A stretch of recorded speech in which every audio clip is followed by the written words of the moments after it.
السلام علیکم ورحمۃ اللہ وبرکاتہ۔ بسم اللہ الرحمن الرحیم، والصلاة والسلام علی سیدنا و مولانا محمد وعلی آلہ وصحبہ اجمعین، اما بعد۔ آج کل اللہ کے فضل سے میں یورپ کے سفر پر ہوں۔ ابھی اس وقت جو میں یہ آپ سے بات کر رہا ہوں، یہ جرمنی کا شہر ہے ہیمبرگ۔ وہاں سے میں یہ آپ سے مخاطب ہوں۔ 3-4 ملکوں میں جانا تھا، کچھ ملک باقی ہیں: Spain, Belgium, Holland, France, Germany. اس کے بعد آگے ابھی سفر جاری ہے۔ سفر کا عربی زبان میں مطلب ہے کھل جانا۔ سفر سے بہت سی چیزیں کھلتی ہیں، علم کھلتا ہے، مشاہدہ وسیع ہوتا ہے۔ تو عمر گزری ہے سفر کرتے ہوئے۔ اس سفر میں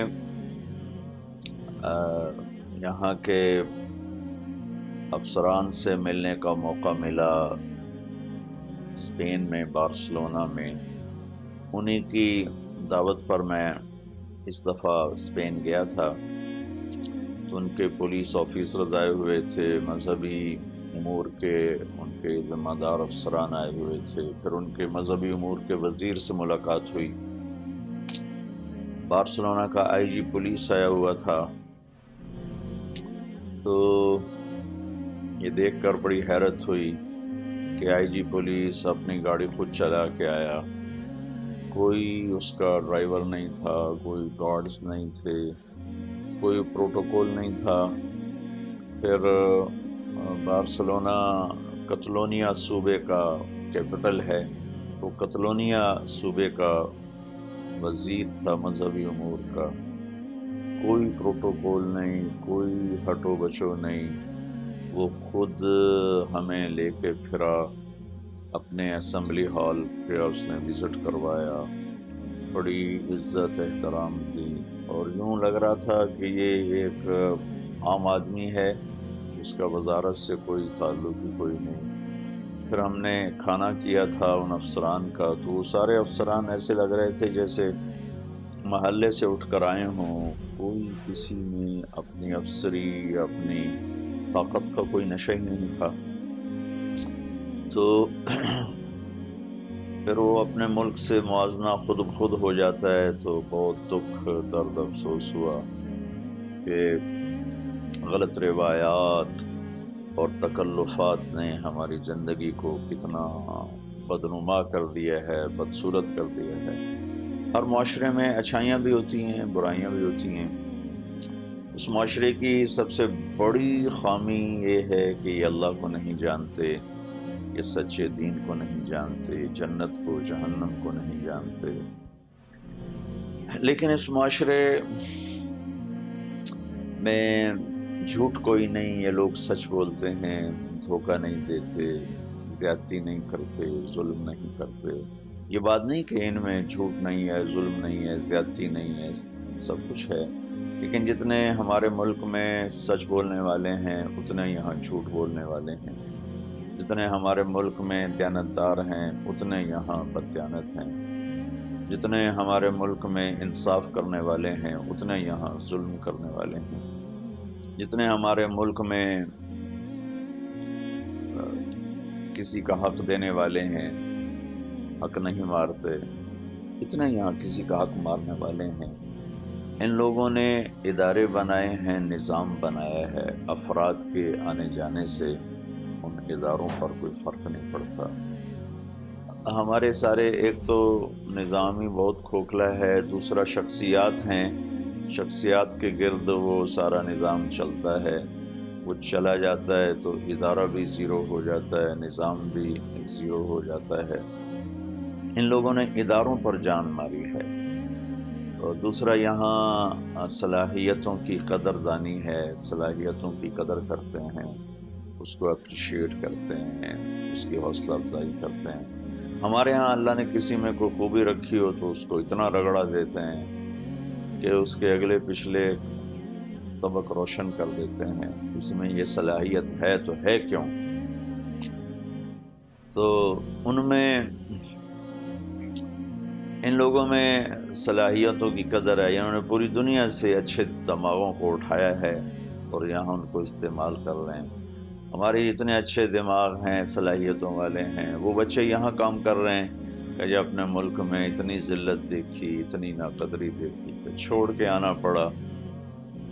پرایا دیس پرایا ہی ہوتا ہے، لیکن ظلم و زیادتی اور ناانصافی یہ سارا نظام توڑ کے رکھ دیتی ہے۔ یہاں کسی کو یہ خوف کوئی نہیں ہے کہ میری کوئی زمین دبا لے گا، میرا کوئی بچہ اٹھا لے گا، راہ چلتے میری بیٹی کو بے عزت کر دیا جائے گا۔ انہوں نے انصاف کو زندہ کیا، جو بھی ان کے یہاں انصاف کا معیار ہے اپنے قانون کی پاسداری کی ہوئی ہے۔ تو یہ اس معاشرے کی خوبیاں ہیں، اور ان کو تسلیم نہ کرنا یہ تعصب اور ناانصافی ہوگا۔ ان کے افسران سے جو میری اسپین میں بات ہوئی تو میں نے ان سے ایک بات کی، وہ میں آخر میں آپ سے کہنا چاہتا ہوں کہ میں نے ان سے کہا کہ میں کئی دفعہ ان ملک میں آیا ہوں، میں دو چیزیں دیکھ رہا ہوں جو آئندہ چل کے بہت بڑا نقصان آپ کے لیے بنے گی۔ ایک یہ ہے کہ آپ کا جو جنریشن گیپ آ رہا ہے، آپ کی پیدا ہونے والی نسل بہت تھوڑی ہے، مرنے والی زیادہ ہے۔ بازاروں میں، پارکس میں دیکھا ہے بچے ہوتے ہی کوئی نہیں، یا جوان ہیں یا بوڑھے ہیں۔ بوڑھے مرد عورت ہوتے ہیں تو ان کے ساتھ کوئی سنبھالنے والا نہیں ہوتا، جوان کپل ہوتا ہے تو ان کے ساتھ بچہ کوئی نہیں ہوتا۔ آپ کا جنریشن گیپ ہے، تو ان سب کے چہروں پر پریشانی کی لہر دوڑی اور کہنے لگے بے شک بہت بڑا یہ ہمارا مسئلہ ہے کہ ہماری پچھلی جنریشن وہ ہمارے ساتھ آ کے نہیں مل رہی، اس کا کیا کیا جائے ہماری سمجھ میں نہیں آ رہا۔ میں نے کہا اس کی ایک بڑی وجہ یہ ہے کہ آپ کے ہاں فیملی سسٹم ٹوٹ چکا ہے، آپ کا خاندانی نظام ٹوٹ چکا ہے، میاں بیوی کی حیثیت ختم ہے، ماں باپ کی حیثیت ختم ہے، جس کی وجہ سے ہر کوئی بچوں کی ذمہ داری اٹھانے سے وہ کتراتا ہے۔ آپ کا فیملی سسٹم ختم ہو چکا ہے، آپ اس کو بحال کریں۔ اس پر بھی وہ ایک دم انہوں نے میرے ساتھ اتفاق کیا اور کہنے لگے یہ دو بڑے مسائل ہیں لیکن ہماری سمجھ میں نہیں آ رہا کہ اس سے ہم نکلیں کیسے۔ میں نے کہا میں الدین النصیحہ، دین خیر خواہی کا نام ہے، آپ نے مجھے بلایا، میں آپ کی خیر خواہی میں یہ دو باتیں آپ کو کہہ رہا ہوں، آپ اس کا حل ڈھونڈ سکیں تو آپ کا نفع ہے۔ اس کے بالمقابل اللہ تعالیٰ نے ہمیں فیملی سسٹم دیا ہوا ہے، ہمارا خاندانی نظام موجود ہے، لیکن ہم اس کو اپنے ہاتھوں سے خود توڑ رہے ہیں۔ ماں باپ کا احترام کوئی نہیں، میاں بیوی آپس میں محبت کوئی نہیں، اولاد کے ذریعے ٹائم کوئی نہیں، شفقت محبت کوئی نہیں۔ چھوٹے چھوٹے 2.5-3 سال کے بچوں کو اسکول میں دھکا دے رہے ہیں اور ان کے لاشعور میں اپنی نفرت پیدا کر رہے ہیں۔ وہ بڑے ہوتے ہیں تو پھر ماں باپ گلہ کرتے ہیں کہ اولاد تو ہم سے پیار نہیں کرتی۔ آپ جانتے نہیں کہ آپ خود ان کے دلوں میں اپنی نفرت بٹھا رہے ہیں۔ میرے نبی نے تو فرمایا کہ 7 سال تک بچے کو کچھ نہ کہو، نماز بھی نہ کہو، 7 سال کے بعد جا کر اسے نماز کا حکم کرو۔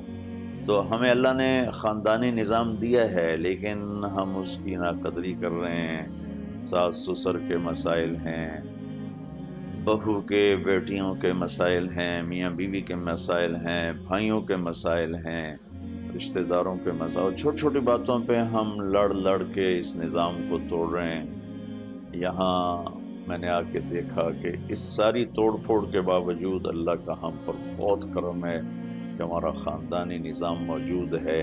ہمارے مرنے والوں کو کندھا دینے والا ہوتا ہے۔ میں گزر رہا تھا تو 2 گاڑیاں گزریں کالی کالی، تو ایک نے کہا جی یہ میت جا رہی۔ میں نے کہا پیچھے جو بوڑھے بوڑھے کچھ مرد عورت بیٹھے تھے، میں نے کہا یہ ان کے رشتہ دار ہیں؟ کہا نہیں جی رشتہ دار نہیں، یہ کرائے پہ لوگ ملتے ہیں جو میت کو چھوڑنے کے لیے قبر تک جاتے ہیں، یا میت کو چھوڑنے کے لیے بھی کوئی نہیں ہوتا۔ یہ یہاں کا عام دستور ہے کہ انسان تنہا ہو گیا ہے، ساری اس معاشرے کی خوبیوں کے باوجود اس میں جو خاندانی نظام ٹوٹا ہے، اس نے ان کی زندگی کو خشک پتوں کی طرح بکھیر کے رکھ دیا ہے۔